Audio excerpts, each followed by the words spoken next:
dibilang percaya nggak percaya sih, tapi kejadian sama diri sendiri. Sebagian ada yang percaya, sebagian juga enggak. Jadi gini Bang, ya dibilang tenung atau santet ini pernah saya alamin gitu. Ya dibilang sih santet, yang paling santer itu santet. Ya udahlah katanya, sama coba deh kerokin badan ayah. Istri sempat ngerokin kan di belakang punggungnya. Sampai begitu ngerokin 2 baris ini, istri loncat kaget.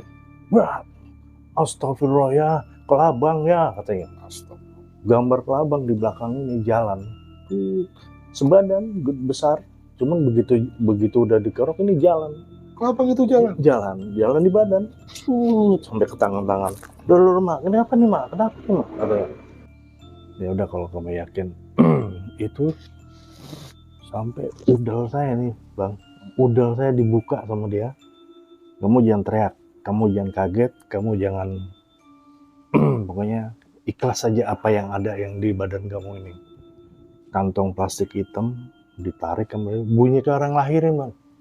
Kayak orang lahirin bayi keluar gitu, cepret gitu kan. Nah, mau lihat boleh Pak Ustaz, dibuka lah, kelabang 2 Bang.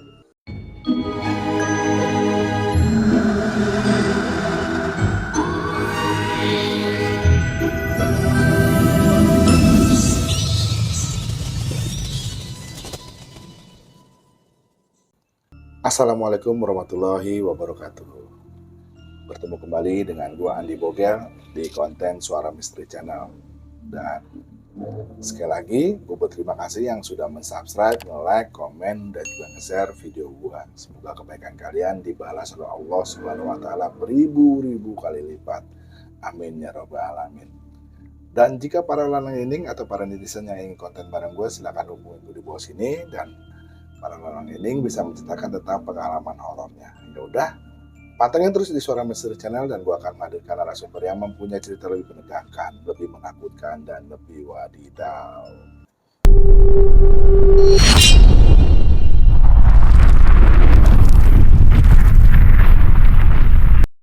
Dan di konten kali ini, gue kehadiran salah satu sahabat gue yang ingin bercerita tentang pengalaman misterinya.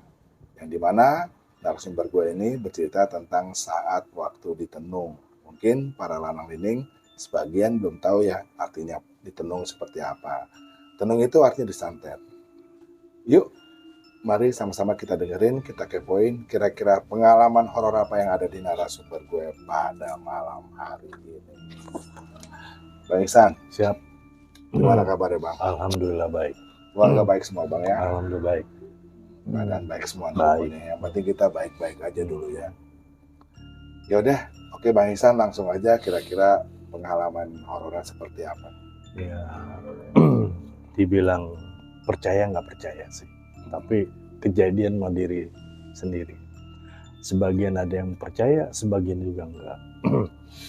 Jadi gini Bang, ya dibilang tenung atau santet ini pernah saya alamin gitu. Ya dibilang sih santet, yang paling santer itu santet. Ini kejadian yang saya di luar nalar, di luar dugaan saya. Ya, dulu saya benar antara percaya dan tidak percaya dengan adanya isu-isu seperti santet, tenung, teluh, dan ya, guna-guna segala macam. Saya nggak percaya. Tapi gimana? Kejadian sama diri saya percaya akhirnya. Tapi ya kembali lagi ke diri pribadi saya sendiri. Ya pada saat itu sih saya merasakan, jadi saya dikasih mimpi itu 3 kali. 1 mimpi dipanah, kedua mimpi dibunuh, ketiganya mimpi ditembak. Itu dalam satu malam apa dalam 3 hari? Beda hari. Oh, beda hari. Beda malam, beda hari, beda saat tidur. Tapi berurutan apa hari ini mimpi besok kagak, hari ini mimpi? Selang-seling. Kadang 2 hari kemudian, 2 hari malam itu juga, entah 3 harinya. Gitu. Yang jadi pertanyaan, kok mimpi nggak apa yang kita harapkan gitu. Mimpi apa petunjuk ini gitu kan. Akhirnya saya coba bertanya juga sama orang-orang yang tetua-tetuanya juga lah. Itu mah namanya kalau dikasih petunjuk, katanya. Petunjuk apa? Ada yang jahat sama kamu, katanya. Saya coba. Selang itu besokannya sampai istri saya nanya, begitu ketembak itu bang, mimpi yang ketembak itu terasa di sini, di siku dengkul ini. Di bawah dengkul ini. Cetit masuk ke. Saya bangun dari tidur itu, kaki tetep, cuman badan yang bangun. Astagfirullahaladzim. Istri pun sempat bilang, ya kenapa ya, mata ayah merah nyala gitu. Langsung saya tidur lagi. Istri udah ketakutan tuh. Aduh, saya bilang istirahat lagi seperti biasa kan. Besokannya saya rasa nih badan ada kejanggalan di badan. Seperti apa Pak kejanggalan? Kejanggalannya terasa berat, panas, terus seolah-olah mau melangkah aja bang, melangkah ke depan rumah ini, ke depan pintu rumah ini berat, jalan pun berat. Ya karena mungkin alasan saya karena dia jadi kaki kan. Iya. Mau turun ke bawah, mau jalan kemana, nggak bisa bang. Bahkan sampai di tempat tidur 3 bulan bang, saya di tempat tidur. Tiduran. Saya istri bilang, kita apa ya katanya, nggak tahu nih katanya. Padahal saya tidur di dalam lantai loh bang, tidur di lantai bawah. Tapi ya gimana ya? Ya udahlah katanya, sama coba deh kerokin badan ayah. Istri sempat ngerokin kan di belakang punggungnya. Sampai begitu ngerokin 2 baris ini, istri loncat kaget. Wah, astagfirullah ya, kelabang ya katanya. Gambar kelabang di belakang ini jalan. Sebadan besar, cuman begitu udah dikerok ini jalan. Kelabang itu jalan? Jalan di badan. Sampai ke tangan-tangan. Dulu mak, kenapa nih mak? Kenapa nih mak? Katanya. Ini sampai kaki juga jalan. Bentuk kelabang. Bilang, aduh mak, kayaknya nggak beres nih badan ayah katanya. Udah ya, berobat katanya. Saya ingat, saya punya teman punya, dibilangnya sih ahli pengobatan alternatif. Ya dia bilang non medis lah. Saya coba kesana, datang di Klender. Namanya, perlu saya sebutkan namanya? Boleh, silakan Bang. Haji Herman, Suherman. Sempat saya berobat ke sana. Itu abang berobat situ dikasih tahu teman apa emang udah tahu? Sudah tahu. Udah tahu karena dari teman juga gitu. Teman sempat minta anterin ke pengobatan itu. Nah, walaupun dia yang berobat, kita cuma nganterin aja. Gitu. Bilang, Ustadz, saya mau tanya nih, saya mau dicek dulu badan saya katanya. Temen karena pasiennya banyak, saya nunggu antrian. Kebetulan udah nama saya dipanggil. Pak Ustadz, minta tolong saya nih dicek badan saya begini, saya merasakan badan saya ada kejanggalan, ada keganjilan. Gitu. Apa yang dirasa? Ditanya Ustadz. Terasa panas, menggigil, tapi badan nggak mau berjalan jauh, maunya dekat. Nggak bisa jalan jauh, nggak bisa jalan dari sini, saya udah lelah banget gitu. Dibantulah Pak Ustadz, Pak Herman ini. Begitu dia cuman kasih tahu kalau tangan saya ada suara kereta, berarti ada sesuatu. Tangan kanannya suara kereta. Dengar ke telinga kita. Dia ini ada suara kereta. Ada Pak Ustadz, ada sesuatu. Cara pengobatannya seperti itu. Ya. Berarti dicek lagi sama dia.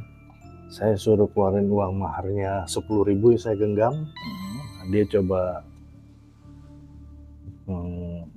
ngobatin saya, coba kamu yakin ya katanya.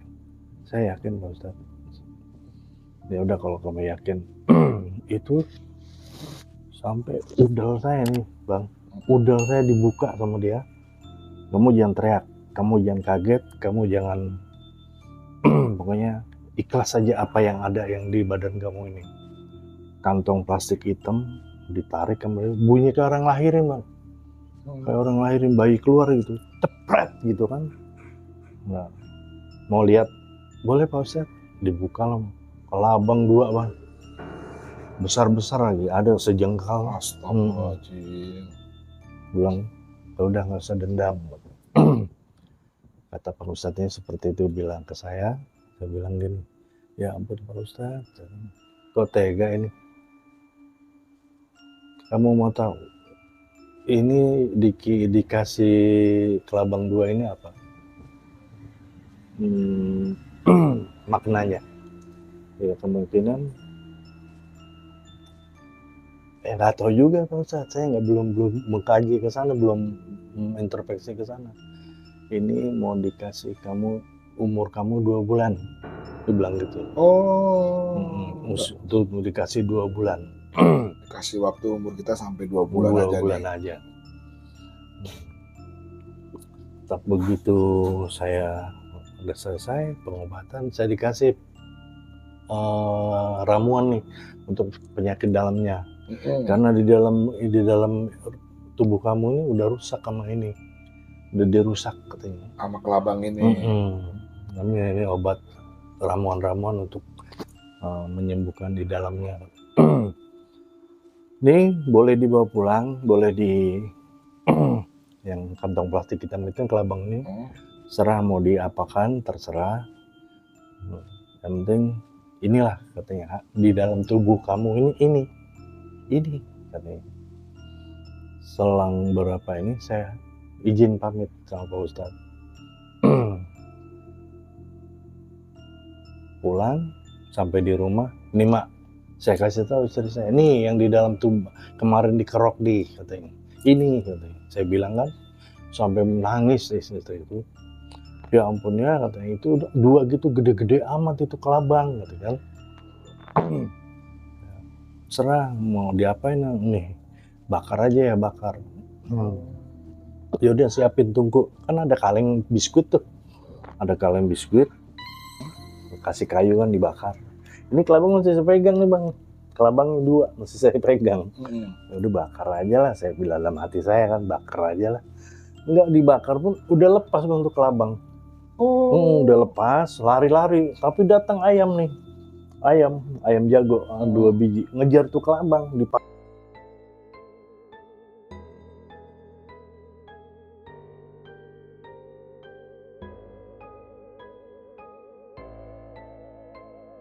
pacok-pacok tuh ayam.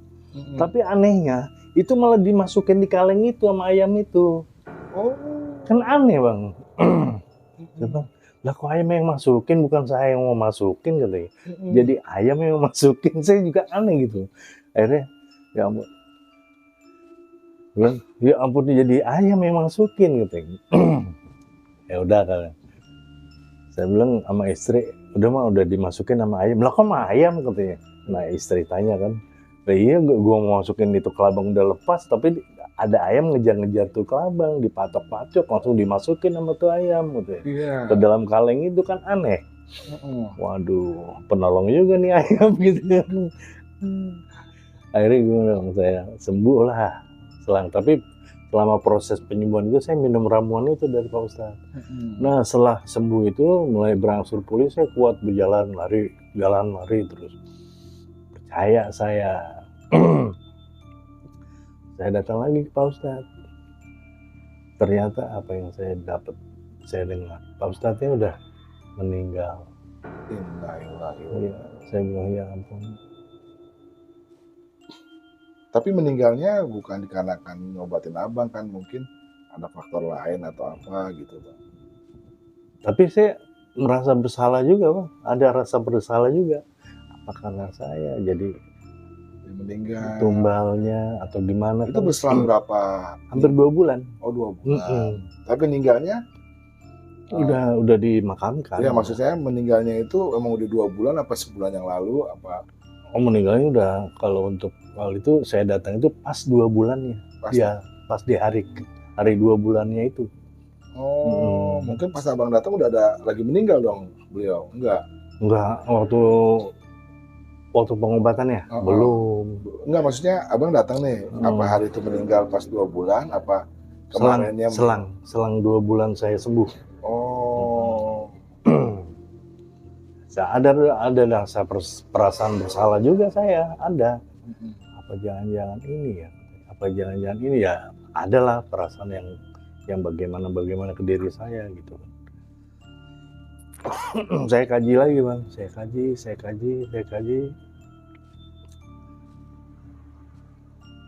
Saya datang ke orang tua bapak lah. Bapak saya cuma pesan, udah nggak usah sakitin orang lagi katanya. Itu pesan dia. Yang penting kamu banyak berbuat baik aja, nggak usah nyakitin orang. Kalau dulu saya bener bang, saya dulu sering nyakitin orang. Artinya saya merasa introspeksi diri, banyak mengkaji diri lah. Walaupun kajian bahasa ibaratnya kajian Quran saya belum memahami gitu. Saya cuma bisa mengkaji diri aja. Yang penting saya banyak berbuat baik. Sampai istri pun senang saya sembuh gitu kan. Nah, perubahan di wajah yang kemarin 3 bulan saya di tempat tidur terasa beda gitu kan. Sampai istri ya, kok cocok berubah kemana. Jadi cuman istri nggak tahu kalau Pak Ustadznya udah meninggal. Tapi memang abang mengetahui nggak siapa pelakunya bang? Kalau dibilang mengetahui pelakunya, ada nggak gitu apa? Gambaran. Nah, kalau bilang gambaran, ya saya pernah ibaratnya hanya takut jadi fitnah kan. Iya. Saya cuma bilang ya udahlah, semoga yang dia perbuat menghapus dosa saya. Amin. Ya bang. Apa yang dia lakukan dosa saya berpindah ke dia, itu aja. Apa yang pernah dia lakukan ke saya, membersihkan dari segala-galanya saya. Udah, yang penting ingat pesannya Pak Ustadz juga. Jangan dendam, jangan sakit hati. Yang penting ikhlas aja udah. Dia tanamkan itu sih Pak Ustadz. Tapi setelah itu nggak ada kejadian aneh lagi bang, setelah disantet itu? Udah nggak ada. Alhamdulillah sampai sekarang bang. Alhamdulillah. Alhamdulillah ya Allah. Karena mungkin pesan-pesan Pak Ustadz sama pesan orang tua bapak saya itu saya jaga selalu, itu aja. Nah, kira-kira Bang Iksan punya pengalaman horor lagi selain tadi di santet, atau waktu lagi kemana, lagi main ke rumah teman atau lagi kemana, punya cerita lagi misteri bang? Ini beda momen ya. Saya pernah waktu itu jadi ke daerah Gabus, Bekasi, Tambun. Itu saya lagi naik motor. Begitu naik motor, saya tahu ini jalan ini, tapi tujuan saya mau ke sini. Tapi kok aneh, saya diajak muter-muter tuh, kayak orang keder gitu. Diajak muter-muter, ketemunya itu lagi, makam lagi, ketemunya makam lagi. Makam siapa tuh bang? Saya kurang tahu itu kalau makam di daerah. Oh ya, karena abang beda. Tujuannya mau ke tempat lain. Tapi disuruh muter ke situ lagi sampai saya berhenti ngopi, saya ngerokok. Malam siang bang? Sore. Habis mau maghrib malah. Kok saya di sini hampir 7 kali bang, saya muter ke situ-situ aja. Ini kenapa saya kok dibelokin kemari lagi katanya. Saya udah belok kiri, timbulnya ke sini lagi. Saya udah ke sana, ke sini lagi. Waduh, harus berhenti dulu nih. Saya pikir saya ngopi dulu lah katanya. Ada warung kopi. Pak, saya mau ngopi Pak. Ya, ngopi apa bang? Ya kopi manis, kopi hitam. ngopi dulu nih orang. Kok ini namanya tempat apa sih ya? Kalau ini Kampung Gabus bang, katanya. Kampung Gabus. Saya mau ke Tambun po, katanya. Ke daerah CBL gitu kan. Tapi saya dari sini kok, saya muter ke lagi, saya belok kiri, saya ke sini lagi po. Saya belok kanan, saya kemari lagi po. Saya bingung po, katanya. Kenapa saya di tempat ini mulu ya po ya? Oh berarti abang lagi di bawah setan keder itu, katanya. Kata Mpok itu. Masa sih, katanya, mau ada setan keder, katanya. Ya, abang nggak keder, cuman diajak sama setan keder. Sering bang kejadian sini, kata Mpok ini yang punya warung kopi nih. Banyak bang katanya dari luar daerah sini, katanya. Emang ini makam siapa Pak? Saya bilang, ya ini orang-orang dulu, katanya, orang-orang dulu, katanya. Saya juga nggak tahu, belum begitu tahu, tapi orang-orang dulu bilangnya sih, orang Gabus zaman dulu, katanya. Tapi saya suruh berhentinya di situ mulu Pak. Ya udah berarti emang disuruh situ dulu kali, katanya. Ziarah. Ya, kata apa kan. Aduh Pak, mana mau maghrib lagi Pak, gitu yang saya bilang kan. Ya bang istirahat di mana kek, katanya. Apa udah sholat asar apa mau maghrib? Mau maghrib aja dulu bang, katanya. Di mana musola di mana Pak? Lah itu belakangnya, katanya. Oh kata gitu kan, saya sholat dulu maghrib. Aduh, ke warung Pok lagi, Pok, saya udah mau balik nih Pok. Gak jadi ke Tambun, tempat tadi saya tuh nggak jadi. yang anehnya tuh 7 kali coba, 7 kali muter lagi situ. Yang jadi aneh kan situ bang. Saya bilang gini, ini kenapa jadi tempat ini lagi aja, katanya. Ternyata memang bener kalau dibilangnya setan keder ini begini ya, katanya. Bener bang, memang kalau setan keder itu kita nggak menyadari sih, menyadari dalam hal kalau seandainya kita berjalan ke suatu tempat, muter situ lagi, mungkin abang nggak diizinin untuk datang ke tempat ade. Iya, mungkin ada petunjuk nih kalau seandainya gua ke tempat ade gua nih ada terjadi apa-apa di sana gitu. Akhirnya abang balik tuh. Balik, udah nggak terusin lah. Itulah Gabus tuh emang serem bang tempatnya bang. Ngeri. Benar. Nah mungkin ada cerita lain lagi bang pengalamannya. Masih dalam ini sih, ntar kalau untuk itu ada waktu pemasangan caleg. Itu lebih serem lagi daerah Keranggan bang. Maksudnya pemilihan caleg? Pemasangan baliho. Ini apa, banner ya, baliho. Banner. Saya masang aneh bang, kadang-kadang. Pikir-pikir ya, saya masang ke daerah Keranggan. Tapi saya masang kenapa? Yang jadi aneh kenapa di tempat pemakaman saya pasang gitu kan? Tujuannya ke situ memang penduduk ya ada, rumah-rumah warga sih ada. Cuman ya saya pasang di situ. Ya aneh-aneh nih ada sosok bang. Saya bilang itu sosok entah ganggu atau enggak. Saya taunya dia sosok seperti pocong lah. Dia ngikutin saya bang, ngikutin satu sama saya, ngikutin. Saya sendiri bang, nggak ada teman, nggak ada apa, sendiri. Temen diajak nggak ada yang mau, nggak ada yang berani. Saya doang berani, katanya. Malam bang? Malam, jam 1 malam. Saya bilang, ya udahlah terpaksa sendiri saya ada. Kalaupun ada sesuatu berarti besok rezeki saya. Kalau kan ada istilah, kalau kita melihat hal-hal yang seperti itu, hal-hal sosok halus, kita ada rezeki. Kalau dia kelihatan kita, itu apes buat dia. Gitu. Itu saya ambil filosofi seperti itu aja. Dia kelihatan kita, apesnya dia. Kalau kita ngelihat dia, besokannya kita ada rezeki. Ada rezeki, betul. Tapi memang kenyataan bang, nggak bisa dipungkiri itu, nyata. Ini pocong ini ngikutin abang terus apa ya? Ntar abang jalan lagi nih ngikutin lagi. Merinding saya nih jadi. Iya. Saya bilang, sini. Jauh bang, jaraknya bang sama dia bang? Ya dibilang jauh sih antara 2 meter lah. Oh dekat dong. Deket. saya juga perasaan badan kayak ada yang ngikutin, merinding enggak merinding. Saya bilang udah, ya kalau mau ngikutin, mau nemenin ya ayo, saya bilang gitu kan, temenin saya bilang gitu. Saya juga nggak ada temen, saya juga sendiri, kalau mau nemenin masang ya ayo masang.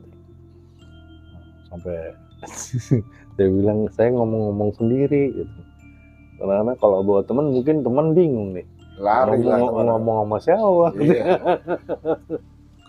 Tapi abang bagus juga, berani juga ya diikutin, tapi abang nggak lari ya, slow aja.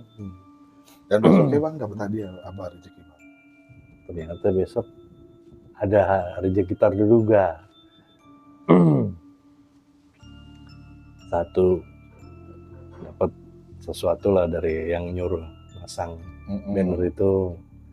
Kedua, tahu-tahu saya ada rezeki dari tetangga rumah, udah dibikinin sesuatu dari pembuatan KTP-nya atau akte lahir anaknya, baru ada rezeki itu. Tapi emang itu sih bang, kadang-kadang saya juga hidup saya ini penuh keanehan dan keganjilan. Keganjilannya, setiap melangkah atau kemana ini terdorong, jangan ke sana, batin saya jangan ke sana dulu, kamu ke sini. Seolah ada yang bisikin gitu, jangan ke sana dulu, kamu ke sini dulu gitu. Kebetulan saat-saat ini kan saya driver angkot, supir angkot. Itu kalau keluar jam ini juga saya tentukan yang membisikin juga. Jam segini harus jalan, jam segini harus jalan. Jadi nggak berpatokan gitu. Harus jam sekian. Ini tergantung dari pembisik gitu, yang bisikin saya. yang mana yang notabene-nya ya pernah saya lawan bang, ngapain sih bisik gitu, saya bilang nggak usah bisik. Nah, gimana gue mau langkah gue, ya itulah gue katanya. Gawan, saya hanya kerajia. Kerajia lagi ngapes sih ya. Kan aduh, ini kali yang saya lawan katanya. Ya udah kali, tinggal lah sama bos angkotnya. Ya udah diurus lah bang katanya. Iya diurus kan, semua perlu duit bos katanya. Surat-surat bos aja mati katanya. Gimana saya mau bagaimana katanya. Ya udahlah bagi dua aja lah karena ya saya setengah, bos setengah. Saya bilang kalau mau nebus kendaraannya di Pulau Gebang. Ya udah sepakat, udah saya ngumpulin dah. Boleh ambil juga tuh unit akhirnya. Alhamdulillah saya sampai sekarang kalau ini ngikutin kata hati itu lah. Wah, ini ceritanya epic banget ya. Iya, dari dia santet, terus tadi juga disasarin sama setan keder di daerah Gabus, dan juga lagi pemasakan banner diikutin pocong, dan terakhir harus ngikutin kata hati. Asli bang, bagus ceritanya bang. Oke deh bang, terima kasih bang. Akisan sudah mengisi di Suara Misteri Channel. Ya udah, pantang itu Suara Misteri Channel, dan gue akan menghadirkan narasumber yang mempunyai cerita lebih menegangkan, lebih menakutkan, dan lebih wadidaw. Assalamualaikum warahmatullahi wabarakatuh.